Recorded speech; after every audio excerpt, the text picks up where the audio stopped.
नमस्कार साथियों, आज इस वीडियो में मैं लेकर आपको आया हूं कि हाउसिंग लोन के बारे में। आज इस वीडियो में आपको पता चलेगा कि सैलरीड लोगों के लिए और नॉन सैलरीड लोगों के लिए, दोनों के लिए इन्फॉर्मेशन है। आप हाउसिंग लोन कैसे ले सकते हैं, कितना आपको हाउसिंग लोन मिल सकता है, कौन सी प्रॉपर्टी जिस पे हाउसिंग लोन मिलता है, और मैं बताऊंगा आपको कि हाउसिंग लोन क्यों लें, हाउसिंग लोन से क्या फ़ायदे हैं। क्योंकि बहुत से लोग बोलते हैं कि हाउसिंग लोन से नुकसान होता है, ये है, लेकिन मैं आपको बताऊंगा हाउसिंग लोन लेने से क्या क्या फ़ायदे हैं। तो ज़्यादा देर नहीं लगाते हुए वीडियो को शुरू करते हैं।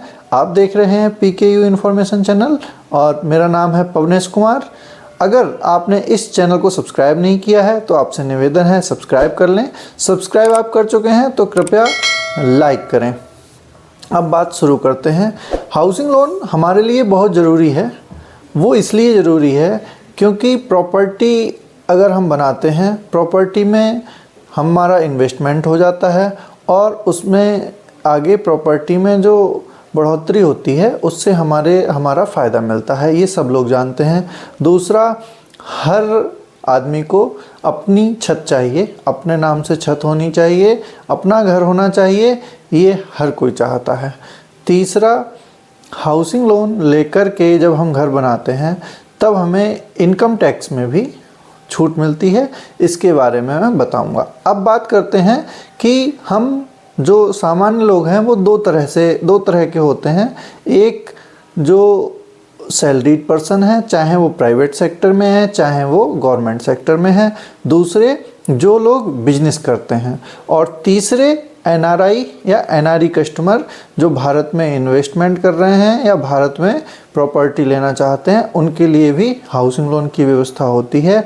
लेकिन आज हम केवल दो लोगों के बारे में बात करेंगे, जो सैलरीड पर्सन है या जो नॉन सैलरीड, अर्थात किसी भी प्रकार का अपना बिजनेस करते हैं या सेल्फ एम्प्लॉयड हैं, कोई व्यवसाय करते हैं, उसके बारे में आज हम बात करेंगे। तो सबसे पहले बात करते हैं कि आपको कितना हाउसिंग लोन मिल सकता है। मैं आपको बता दूं, जो लोग सैलरीड पर्सन हैं वो मोटा मोटी कैलकुलेशन इतना कर लें कि उनकी 72 times of 1 month gross salary, अर्थात आपका जो एक महीने की सैलरी है उसका 72 गुना आपको लोन बैंक दे सकती हैं। इस नॉर्म्स में अलग अलग बैंकों में कुछ थोड़ा बहुत अंतर आ सकता है, लेकिन ज़्यादा अंतर नहीं होता। मोस्टली यही नॉर्म सारी बैंकों में मिलता है। मैं खुद एक बैंकर हूँ, इसलिए मैं आपको ये बात बता रहा हूँ। और अगर आप नॉन सैलरीड हैं तो आप अपनी 3 साल की जो आपकी इनकम है उस 3 साल की इनकम का एवरेज कर लें और उसका 5 गुना कर लें। कुछ बैंकें उसको 6 गुना भी लोन दे देती हैं। सपोज़ करिए, सैलरीड वालों के लिए मैं बता दूं, अगर आपकी एक महीने की सैलरी 50,000 रुपये ग्रॉस सैलरी है तो आप 72 × 50 कर लें, आपको इतना लोन बैंक दे सकती है अधिकतम। एक क्राइटेरिया। ऐसे ही जो लोग नॉन सैलरीड हैं वो ITR भरते होंगे। अपने 3 वर्ष की जो उनकी इनकम है उसका एवरेज करें, तीनों साल की इनकम को जोड़ें, उसको 3 से भाग करें, जो भी इनकम आती है उसको 5 से गुणा कर दें या 6 से गुणा कर दें। इसके बीच में ही आपको लोन मिल सकता है। एक क्राइटेरिया ये हो गया। दूसरा क्राइटेरिया हाउसिंग लोन को डिसाइड करने के लिए होता है कि आपकी प्रॉपर्टी की वैल्यू कितनी है। जितनी आपकी प्रॉपर्टी की वैल्यू है, कुछ बैंकें उसका 90% करती हैं, कुछ बैंकें उसका 80%, 85% तक करती हैं। ये अलग अलग बैंक पर डिपेंड करता है। आप किस बैंक से लेना चाहते हैं उस पर डिपेंड करता है। ये तो बात हो गई आपको कितना मिलता है प्रॉपर्टी के बेस पे, आपकी इनकम के बेस पे। एक और क्राइटेरिया होता है कि अगर आप अन्य लोन्स की किस्तें चुका रहे हैं तो आपकी EMI कैपेसिटी घट जाती है, तो उसके अकॉर्डिंग भी आपका लोन डिसाइड होता है। ये 3 चीज़ें हो गई आपको लोन कितना मिलेगा। अब बात करते हैं कि आपके लिए कैसी प्रॉपर्टी होनी चाहिए और किस किस काम के लिए हाउसिंग लोन मिलता है। सबसे पहले अगर आप प्लॉट लेकर के घर बनाना चाहते हैं तो P+C अर्थात प्लॉट परचेस प्लस कंस्ट्रक्शन दोनों को मिलाकर लोन मिल जाता है। अगर आपका प्लॉट खुद का है, आप केवल उस पर कंस्ट्रक्शन कराना चाहते हैं तो कंस्ट्रक्शन के लिए भी हाउसिंग लोन मिल जाता है। अगर आपका घर बना हुआ है, उसमें आप कुछ एडिशन करना चाहते हैं, अर्थात आपका अगर एक फ्लोर बना हुआ है, आप दूसरा फ्लोर बनाना चाहते हैं तो उसका एडिशन का आपको हाउसिंग लोन मिल जाता है। तीसरी चीज़, रिनोवेशन के लिए भी हाउसिंग लोन मिल जाता है। अगर आपका पुराना घर है, उसको आप डिमोलिश करके बनाना चाहते हैं या उसी घर में रिपेयर एंड रिनोवेशन और एडिशन करना चाहते हैं तो उसके लिए भी आपको हाउसिंग लोन मिल जाता है। हाउसिंग लोन क्यों लें?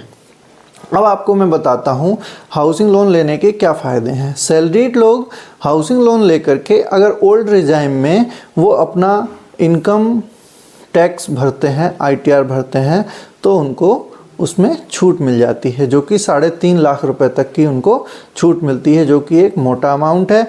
ये किस प्रकार कैलकुलेट होती है आप कमेंट बॉक्स में डालिए, इसके लिए मैं आपको विस्तृत वीडियो बनाकर जानकारी दूंगा। अगर आप कमेंट बॉक्स में लिखते हैं तो मैं विस्तृत वीडियो बनाऊंगा कि हाउसिंग लोन लेकर आप किस प्रकार अपने ITR से ये 3.5 लाख रुपए की छूट ले सकते हैं। दूसरा, जो लोग सैलरीड नहीं हैं, बिजनेसमैन हैं, वो भी ये इस प्रकार की छूट ले सकते हैं अपने ITR में। एक दूसरा सबसे बड़ा फ़ायदा ये है कि अगर आप प्लॉट प्लस कंस्ट्रक्शन के लिए लोन लेते हैं तो जब तक आपका घर बनता है तब तक आपके घर की जो कॉस्ट है वो बढ़ जाती है, घर की कीमत बढ़ जाती है और आपकी जो पूंजी लगी है उसमें एप्रिसिएशन हो जाता है और आपका इन्वेस्टमेंट बन जाता है। तीसरी सबसे महत्वपूर्ण बात, आप आज जितना हाउसिंग लोन ले रहे हैं, जो आपकी EMI बनती है, कुछ समय बाद आप देखेंगे 10 या 20 साल बाद तो जो EMI तो आपकी लगभग एक जैसी रहती है, लेकिन 10 या 15 साल बाद आपके घर की कीमत, आपकी प्रॉपर्टी की कीमत बहुत ज़्यादा बढ़ जाती है, तो आपको वो EMI अपने आप कम लगने लग जाती है। अगर आप सही तरह से लोन चुकाते हैं और सही तरह से आप अपना इनकम कर रहे हैं तो इसमें किसी भी प्रकार की दिक्कत नहीं होती। तो इस प्रकार हाउसिंग लोन लेना बहुत सही है, बहुत ज़रूरी है। जो लोग अच्छे से काम कर रहे हैं, अच्छा जॉब कर रहे हैं या अच्छी बिजनेस कर रहे हैं, प्रॉपर्टी लेना चाहते हैं, तो हाउसिंग लोन लेकर प्रॉपर्टी लगाइए। आपके हाथ में अगर आपकी कैपिटल है तो आप उसे खर्च मत करिए, उसको अपने हाथ में रखिए। अब बात करते हैं कि हाउसिंग लोन मिलेगा किस प्रकार से, हाउसिंग लोन को कौन सी प्रॉपर्टी में हम इन्वेस्टमेंट करें ताकि हमारा रुपया डाउन ना हो। पहले तो आप अगर हाउसिंग लोन लेना चाहते हैं, आप सैलरीड पर्सन हैं, किसी भी बैंक को आप अप्रोच करते हैं, किसी गवर्नमेंट बैंक को आप अप्रोच करते हैं, मेरा सुझाव ये है कि आप जब भी लोन लें तो किसी भी गवर्नमेंट पब्लिक सेक्टर अंडरटेकिंग जो बैंक होती हैं, PSBs जो हैं, पब्लिक सेक्टर बैंक्स जो हैं, उनसे लें। जैसे SBI हो गई, PNB हो गई, कैनरा बैंक हो गई, BOB हो गई।